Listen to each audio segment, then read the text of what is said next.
বিএনপির মাঠ পর্যায়ের প্রধান নেতা ফখরুল ইসলাম আলমগীর সাহেবের সাথে এই 3 ছাত্র নেতার ছাত্র বীরের একটু বাদানুবাদ হয়ে গেল। আমরা দেখলাম মিস্টার তারেক রহমান খুবই চমৎকারভাবে, খুবই ধৈর্যের সাথে এবং খুবই ভালো উচ্চারণ দিয়ে এটার একটা ভালো জবনিকা টেনেছেন, একটা ভালো সমাপ্তি টেনেছেন। এটা একটা ভালো নিদর্শন যে আমরা ওরকম একজন ভালো নেতা কিন্তু পেয়েছি বলা যেতে পারে। রাষ্ট্রীয় কাঠামোর কারণে অনেক কিছু নষ্ট হয়, মন্দ হয়। এই রাষ্ট্রীয় কাঠামোর কারণে যেসব মন্দ অশুদ্ধ আচরণ রাজনীতিতে হচ্ছিল অব্যাহতভাবে ট্র্যাডিশনালি, সেগুলোকে শুধরে দেওয়ার জন্য এই 27 এবং 31 দফাতে ভালো কিছু প্রস্তাব আছে। এটা হলো প্রথম কথা, আমি সে বিষয়ে একটু বলেছি। এরপরে জনাব সালেহ আহমদ তিনি তার অবজারভেশন বলছেন যে শুরুটা দলের ভেতর থেকে হওয়া উচিত। এই দল হচ্ছে রাজনৈতিক ব্যবস্থার একটি গুরুত্বপূর্ণ একক, গুরুত্বপূর্ণ উপাদান, এত সন্দেহ নেই।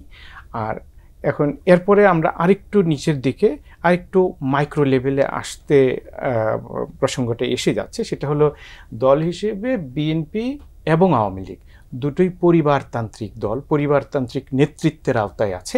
এই প্রসঙ্গটি সালেহ আহমদ সাহেব গুরুত্বের সাথে সামনে আনছেন। এটাতে কোনো সন্দেহ নেই যে এই দুটো দলেরই যে রাজনৈতিক শক্তি, রাজনৈতিক পুঁজি, রাজনৈতিক ভিত্তি দুটো পরিবারকে সামনে রেখে, দুটি পরিবারকে কেন্দ্র করে। এটা খুবই গুরুতরভাবে সত্য একটি বাস্তবতা বাংলাদেশের। তো এখন এই বাস্তবতাটাকে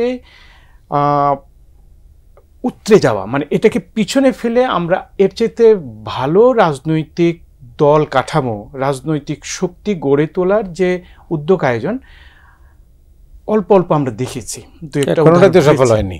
হ্যাঁ, সেটা বলছি যে যেমন ধরেন আওয়ামী লীগের যে পরিবারতান্ত্রিক রাজনৈতিক কাঠামো থেকে বেরিয়ে আসার জন্য মিস্টার আব্দুর রাজ্জাক, মিস্টার আরেকজন ডক্টর কামাল হোসেন, না কামাল হোসেন না, ওই যে বরিশালের একজন বাকশালের কি না আরেকটা নাম, ওই যে মহিউদ্দিন আহমেদ, বাকশাল মিস্টার আব্দুর রাজ্জাক এবং মহিউদ্দিন আহমেদের উদ্যোগে একটা উদ্যোগ হয়েছিল, একটি আয়োজন হয়েছিল যে আমরা বঙ্গবন্ধুর আদর্শের উত্তরাধিকারী, শেখ হাসিনা হচ্ছে রক্তের উত্তরাধিকারী। তারা একটা উদ্যোগ নিয়েছিলেন এবং তারা খুবই করুণভাবে ব্যর্থ হয়েছেন। তারা ফিরে এসেছেন শেখ হাসিনার নেতৃত্বে, আমরা এটা দেখলাম। অন্য একটি উদ্যোগ আমরা এই বিএনপি ঘরানায় আমরা দেখেছি, কিন্তু প্রফেসর বি চৌধুরী ব্যক্তিগতভাবে একজন সৎ মানুষ হিসেবে পরিচিত, শিক্ষিতও বটেন। আরেকজন কর্নেল ওলি আহমদ, তিনিও একজন সৎ মানুষ, মেধাবী মানুষ এবং মেরুদণ্ড সম্পন্ন ভালো মানুষ। তারা দুজন একটা উদ্যোগ নিয়েছিল, আমরা দেখেছি খুব মনে হলো আশাব্যঞ্জক উদ্যোগ যে পরিবারতান্ত্রিক রাজনীতি থেকে বাংলাদেশ এগিয়ে যাবে। কিন্তু আমরা দেখলাম যে সেটা সফল হয়নি।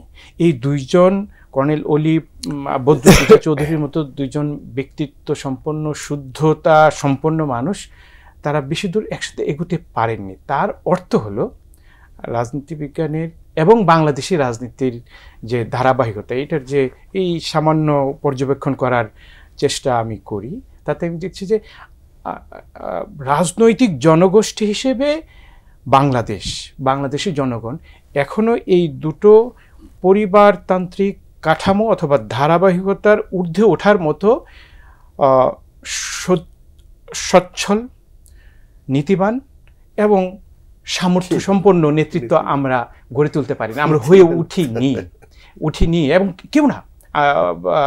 আমি কিন্তু এই বাংলাদেশে যারা এই রাজনীতি করছেন, আমিও অল্প স্বল্প সাংবাদিকতার আমার ছাত্র জীবনে যেহেতু অভিজ্ঞতা আছে এবং সেই সূত্রে যথার্থই মানে শীর্ষ রাজনৈতিক নেতৃত্ব বলতে যাদেরকে বোঝায় এই দুই পরিবারের বাইরে, তাদের অনেকের সাথে আমার ব্যক্তিগত যোগাযোগ ছিল, এখনও কিছু আছে। আমি দেখছি যে তারা কেউ ওই সাহসী রাখেন না এই দুই পরিবারের বাইরে গিয়ে দাঁড়াবার এবং একটি ধারা গড়ে তোলার। এই ধারা গড়ে তোলার জন্য প্রফেসর বি চৌধুরী এবং কর্নেল ওলির উদ্যোগটি ছিল এখন পর্যন্ত সবচেয়ে শক্তিশালী উদ্যোগ, কিন্তু এটা পারিনি। তো এটা আমাদের আসলে খুবই আফসোস এবং অক্ষমতার সাথে মেনে নেওয়ার একটি বাস্তবতা যে আমরা এই দুই পরিবারকে পিছনে ফেলে এগিয়ে যাবার মতো সামর্থ্য অর্জন করিনি। এটা হলো আমার প্রথম পর্যবেক্ষণ এই বিষয়ে। এরপরের পর্যবেক্ষণ হলো যে তাহলে যা আছে এইটার মধ্যে আমরা কিভাবে এগোতে পারি সেটার ভিতরে আসলে আমি বলছিলাম যে এই যে 31 দফার আয়োজন বলা হচ্ছে। আচ্ছা, আরেকটু বলি যে মিস্টার তারেক রহমান, নাম ধরে যদি বলি, বর্তমান বিএনপির কর্ণধার, যদিও বেগম খালেদা জিয়া এখনো বেঁচে আছেন, কিন্তু আমরা বলি ড ফ্যাক্টো নেতা তারেক রহমান। তো এই কার্যত বিএনপির যিনি নেতা তারেক রহমান, আমরা দেখছি যে এই কাছাকাছি সময়ে ধরা যাক এই বিএনপির মাঠ পর্যায়ের প্রধান নেতা ফখরুল ইসলাম আলমগীর সাহেবের সাথে এই 3 ছাত্র নেতার ছাত্র বীরের একটু বাদানুবাদ হয়ে গেল। আমরা দেখলাম মিস্টার তারেক রহমান খুবই চমৎকারভাবে, খুবই ধৈর্যের সাথে এবং খুবই ভালো উচ্চারণ দিয়ে এটার একটা ভালো জবনিকা টেনেছেন, একটা ভালো সমাপ্তি টেনেছেন। এটা একটা ভালো নিদর্শন যে আমরা ওরকম একজন ভালো নেতা কিন্তু পেয়েছি বলা যেতে পারে। এটা বলা খুবই অনুচিত হবে যে তারেক রহমান কম বয়সী, এটা ঠিক না।